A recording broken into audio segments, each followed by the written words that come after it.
Set a spark to your integrated business and marketing strategies with America's top entrepreneurs and business leaders here at Integrate and Ignite with your host, Lori Jones. Welcome to the Integrate and Ignite podcast. Bradley Benner, a self-proclaimed digital marketing addict, is the co-founder and senior partner at Semantic Mastery, an online SEO and semantic web training and education site. In his role as instructor and coach at Semantic Mastery, he regularly holds private and group training sessions to educate marketers on achieving results through online marketing activities, as well as best practices for succeeding with the semantic web. Together with his partners at Semantic Mastery, Bradley also hosts Hump Day Hangouts, a weekly live stream digital marketing Q&A session. The team's YouTube channel is packed with useful SEO resources on topics ranging from content curation to Drive Stack. Welcome to Integrate and Ignite, Bradley. Thank you for having me, Lloyd. I appreciate that. I tell you, I'm excited to dive into this. You know, one of the reasons why I love this podcast so much is that I also am a life learner, and I am looking forward to learning more about really how brands out there can master semantic web. Before we dive into that, though, tell us a little bit more about your journey and ultimately what brought you to the position you hold today. Oh, wow. How much time do we have? No, I'm kidding. I came from a technical background. I was an electrician right out of high school. I went into a trade school and got my certification electrical work. And I did that for several years and then kind of progressed and went into communications work and worked for Bell Atlantic at the time, but it ended up becoming Verizon. So I did telephone work for a while.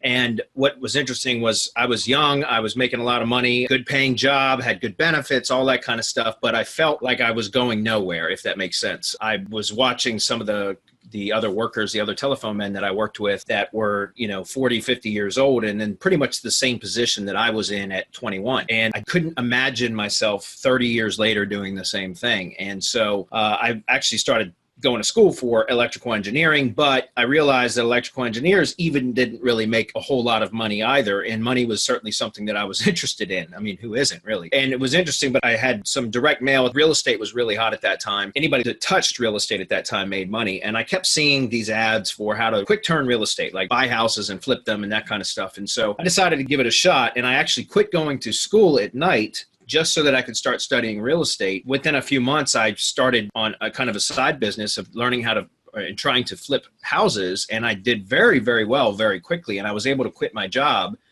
working for the phone company and go into real estate, which is where I learned marketing. And at the time, though, marketing was more traditional than it was online. So it was more yellow page ads and flyers and bandit signs on the side of the road, like those "We Buy Houses" signs you guys see everywhere. That's stuff in direct mail and a lot of things like that. So it was a lot of traditional type marketing, but that's really where I started to learn marketing. And I really fell in love with that process. And long story short, several years later, when 2007, when kind of the real estate market tanked, I ended up going bankrupt in that business because I was doing a lot of rehabs because of my construction background. I was doing full-on renovations and things like that. And I had some properties that were under construction when the bottom fell out of the real estate market. So I kind of lost that business and went back into electrical work for a couple of years, but I very quickly got bored again.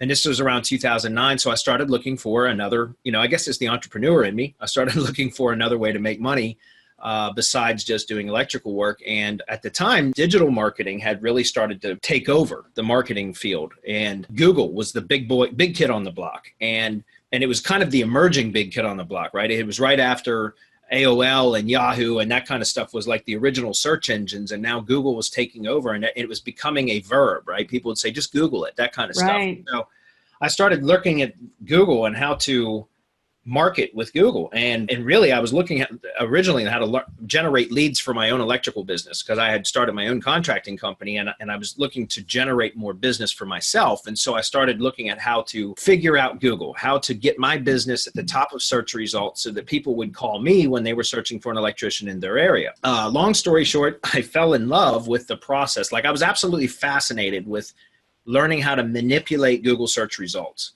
Right. That's what search engine optimization is. And so this was around 2009 when I kind of discovered that. And I spent the first couple of years really just learning and testing and building I worked on my own stuff, as well as I built some like test sites that I used that I ended up later on turning them into lead generation sites for other contractors, where I would either lease the asset, the digital asset, to a contractor on a flat monthly fee, or I would charge them on a pay per lead basis, that kind of stuff. And I got really good at it. And because of my construction background and my relationships that I built with other contractors, I had a lot of contractors that were interested in the services that I could provide, which was generating leads online for their business. And so after a couple of years, I built a nice little portfolio of my own digital assets that I was using to and monetize to make money for my own business, for me, generating leads for others' businesses. And I realized I could make more money doing that than I could running my electrical company. By 2012, I had built up enough of a profile or a portfolio that I was able to start marketing my digital marketing services so that I could take on clients and produce more of a reliable, steady, monthly retainer type income. And so in 2012, I launched my agency, Big Bamboo Marketing, which was really a local digital marketing agency. And I primarily worked with contractors, but I would really take any client that would, had an interest in my services. And then within about 2 years, I had joined a couple of online mastermind groups with other digital marketers, really just to improve my own business. And I got involved with a high-level mastermind with some other digital marketers that were each running their own businesses. And I started an accountability group with this one particular mastermind. It was kind of like a subgroup. And on a weekly basis, I would meet with a handful of people, and we would talk about what was working, what wasn't working, and different methods and things like that would produce results online. And within about a few months' times, we had actually a lot of people had started following us and just would come sit in and listen to us talk about all this stuff. When we realized that we had better information than even the mastermind group that we were paying for on a monthly basis, so we decided to start our own digital information product business and coaching business, essentially, to teach other people how to do marketing for companies, for local businesses, and search engine optimization, and just how to get better results online, period. And so we started Semantic Mastery, and that was in 2013. And Semantic Mastery is current. I still have my own agency, Big Bamboo Marketing. I still run that, operate that, but I also have Semantic Mastery now with my partners. I've got 4 partners, one of which is in the U.S., 3 of them are international, and we teach digital marketing to aspiring marketing consultants and agency owners, people that want to own their own marketing agencies, to teach them how to get better results with, tried and true, real world tested methods that we implement or use for our own clients, if that makes sense. It sure does. And that's where we are going to focus our discussion today. We're going to answer first off, what is Semantic Web? And just so that our listeners can have a quick overview on this, creating semantic relationships with your website is the goal here to ultimately strengthen your brand footprint. So if you would please, Bradley, give us a definition of or answer the question, what is Semantic Web? So first I'll start with the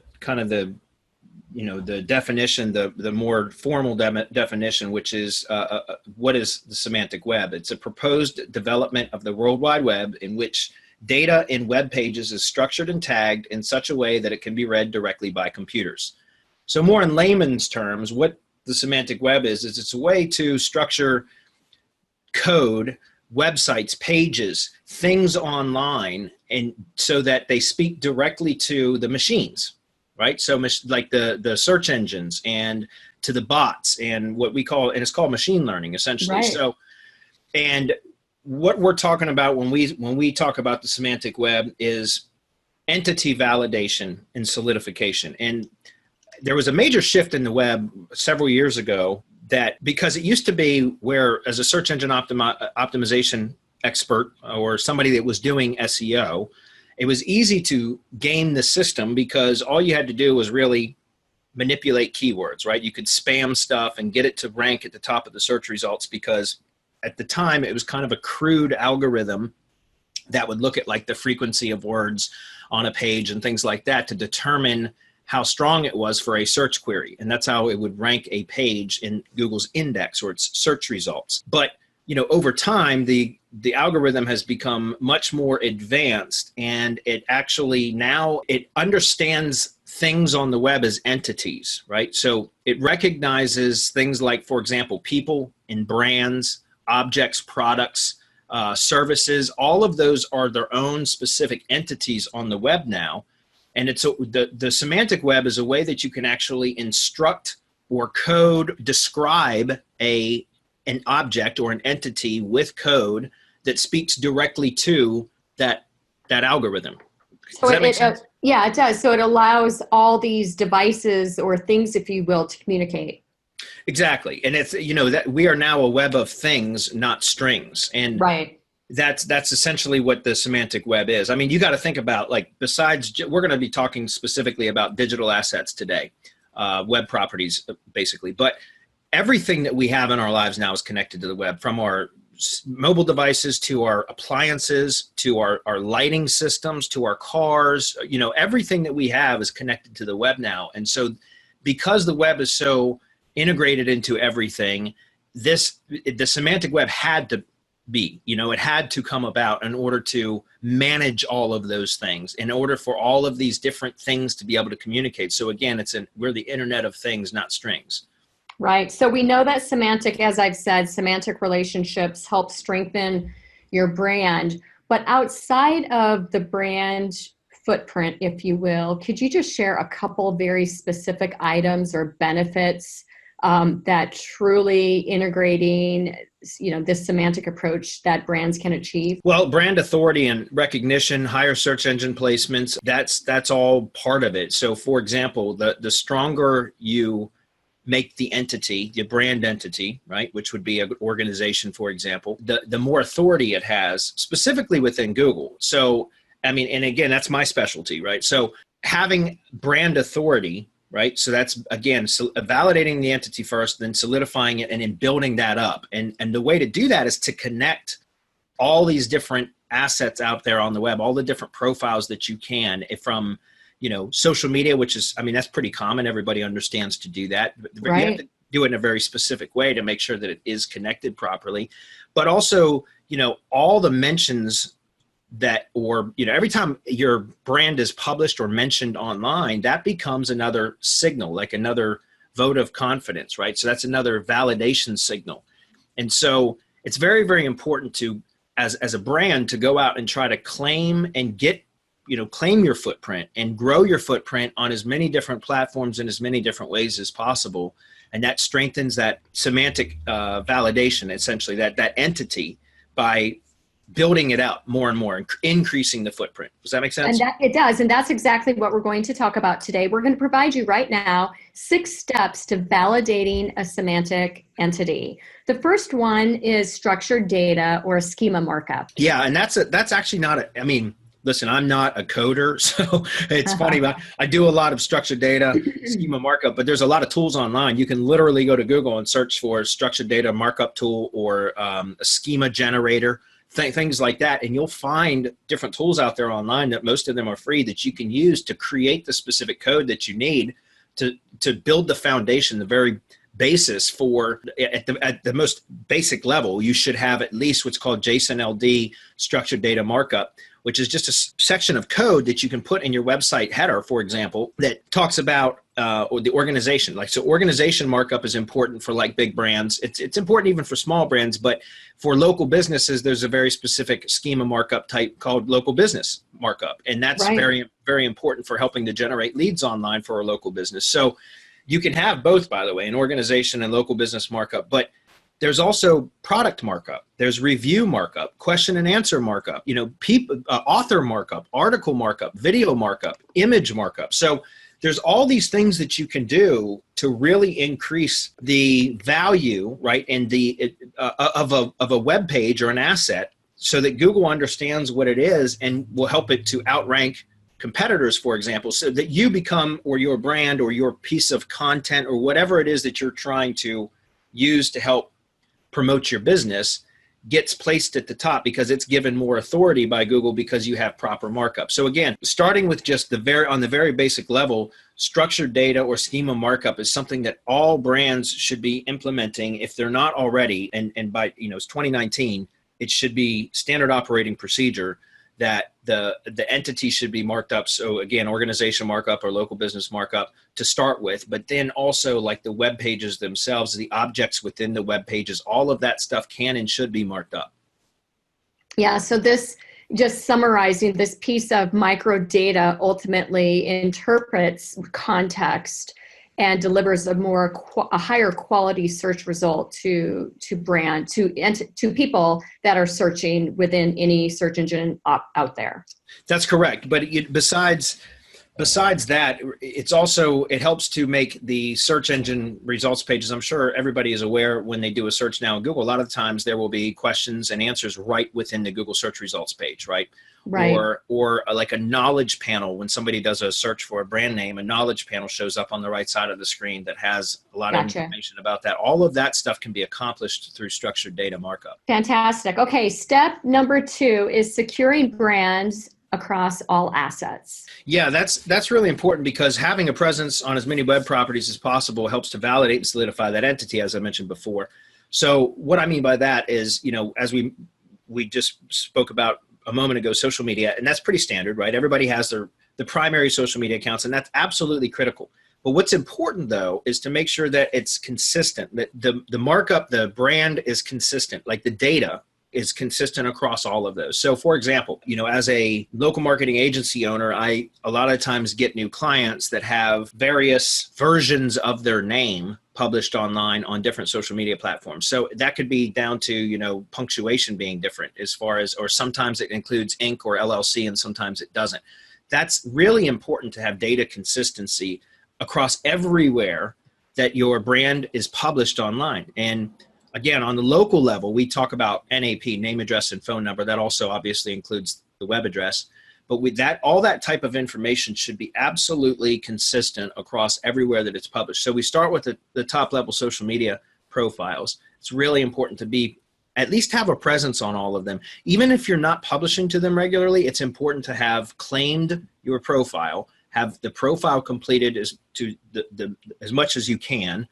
Even if you're not going to be publishing to it, it's critically important to have claimed those and make sure that the data is consistent. Name, address, phone number, the web address, all of that stuff should be absolutely consistent. But there's more, right? You can also be published in directories, and I mean like business directories or industry or niche related directories, local directories, which would be like a local chamber of commerce, local blogs, local newspapers, things like that. All of those are really important because once again, there are additional points that you can place a mention of your entity, right? Blogs, Web 2.0 properties, video sharing sites like YouTube and Vimeo, for example, audio sharing sites, podcasts, SoundCloud, iTunes, all of those different places, photo sharing sites, document sharing sites, all of those are really important. Fortunately, there are services out there that you can hire that will help you to claim and build those out over time. And you don't need to do it all at once. You can do it a little bit by, a little bit on a monthly basis. For example, 20, 30 profiles per month, consistently, time and again, over and over, will help you to grow that footprint gradually. And it's very, very important. Yeah, I would agree. It's interesting as we're talking through this. I just received an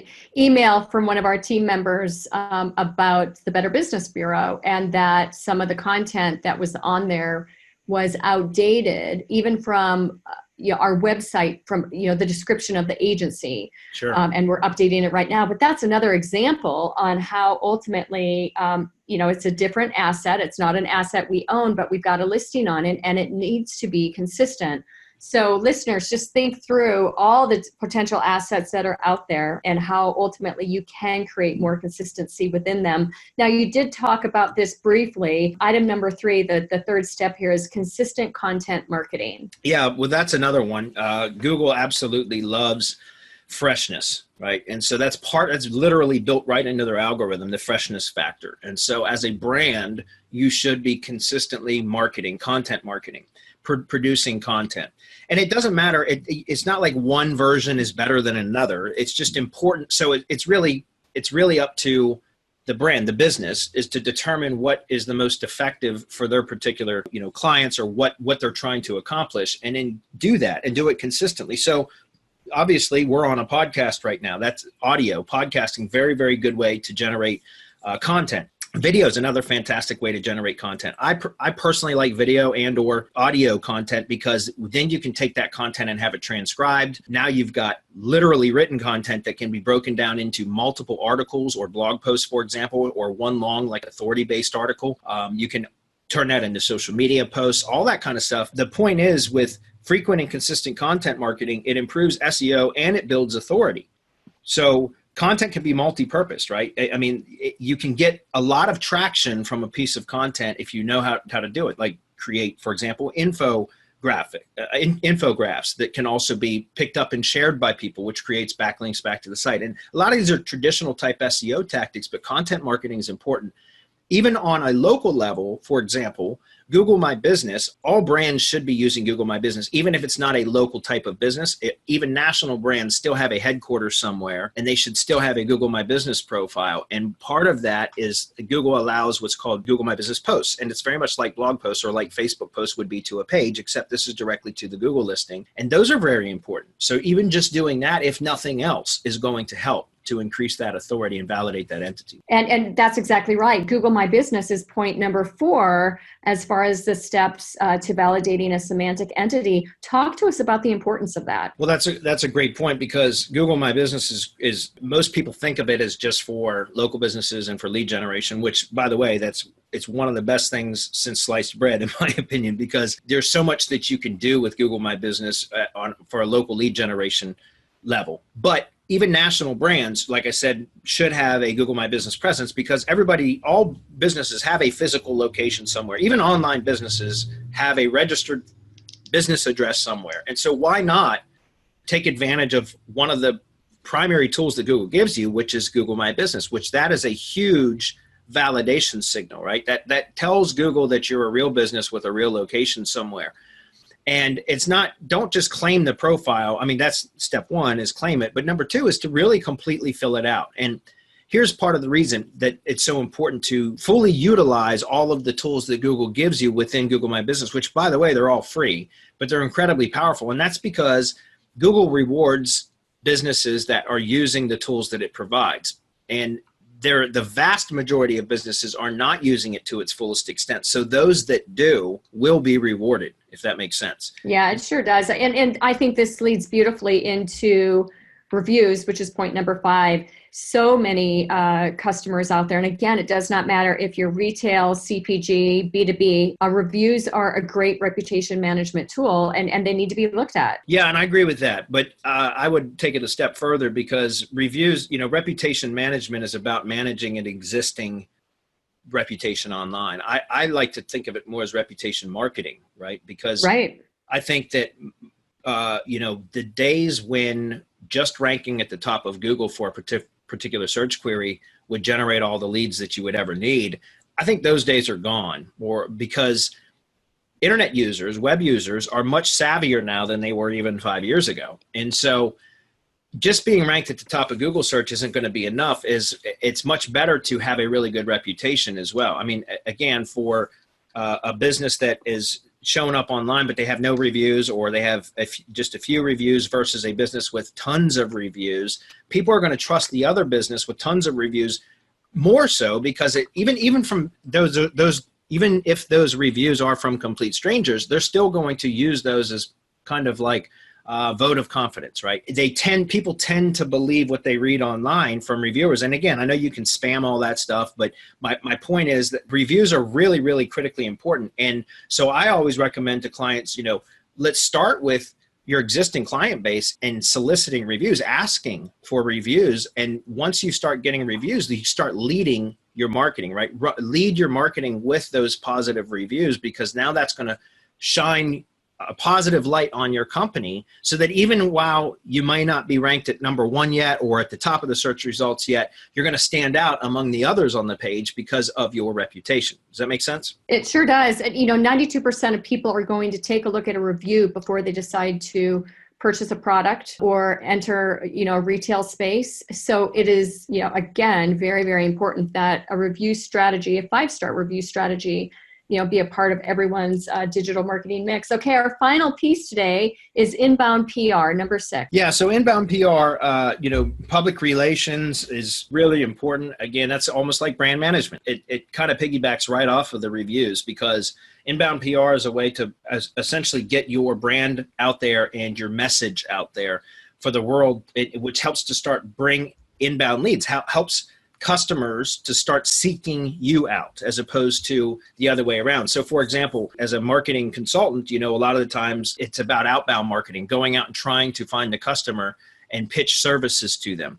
But it's much better for business to have people coming to them, seeking them out, right? And so inbound PR is a great way to do that. And again, publishing public service announcements, how do you do that? Well, press releases, for example, like you can self-publish press releases, which can get picked up and syndicated out and broadcast to many different news and media sites, which can actually have real journalists end up wanting to do interviews and or stories. That leads us to the next one, getting out there, having company executives or brand ambassadors or whatever out there getting interviewed, writing guest posts on popular blogs and or websites, right? That's another one. Podcasting, like what we're doing right now. All of these are really, really good ways to get your brand out there and create what I call inbound PR, which is to get your message out to a greater audience, a wider audience, and do it consistently, as mentioned before, with consistent content marketing, so that you are top of mind, or your brand is top of mind when that person or a customer, potential customer, is ready to make that purchasing decision. They're going to think of you first. I do want to mention one more thing, if you don't mind, Lori. Sure. We created a page on our website for the Integrate and Ignite podcast listeners if they want to learn more about us or just get more information about the digital marketing training that we provide. It's free. We've got some goodies there. If you want to go check it out, it's at semanticmastery.com/integrate. Again, semanticmastery.com/integrate. That's fantastic. Bradley Benner, thank you so much. From flipping houses to SEO mastery, your appearance on the Integrate and Ignite podcast definitely sparked interest with me today. Thank you for your insight. Thanks, Lori. I had fun. Thank you for having me. This episode is complete, but the inspiration has just begun. Head over to avocetcommunications.com for show notes and more aha moments. Tune in regularly to ignite your integrated business and marketing strategies with Lori Jones and the Integrate and Ignite podcast.